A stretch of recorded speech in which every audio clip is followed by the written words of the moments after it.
یہ سازش ہوئی کیوں؟ میں جب سے وزیر اعظم بنا میری سب سے بڑی کوشش یہ تھی کہ ہماری آزاد فارن پالیسی بنے کہ ہم جو بھی فیصلے کریں اپنے لوگوں کے مفادات کے لیے کریں. میں اپنے لوگوں کو کسی بیرونی ملک کی مفادات کے لیے قربان نہ کروں. میرے فیصلے میری قوم کے لیے ہوں. وہ لوگ جو عادی ہوئے تھے پاکستانیوں کو حکم دیتے تھے، دھمکیاں دیتے تھے، ان کو یہ چیز پسند نہیں آئی کہ جو اسلاموفوبیا اور ہمارے نبی صلی اللہ علیہ وسلم کی شان میں گستاخی کرتے تھے. میں نے فیصلہ کیا تھا کہ یونائٹڈ نیشنز میں اٹھاؤں گا، OIC میں اٹھاؤں گا، ہر فورم پہ اٹھاؤں گا، کیونکہ ہمارے 1.5 ارب مسلمانوں کو یہ تکلیف دیتے تھے.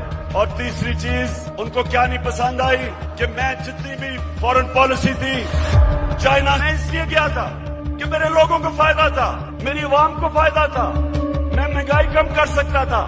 تو یہ سازش باہر سے ہوئی. جوجز بیٹھے ہوئے تھے، انہوں نے ان کے ساتھ ملے، اور بھی اس کے اندر لوگ ملوث تھے. اور تاریخ ان ساروں کو کسی کو معاف نہیں کرے گی.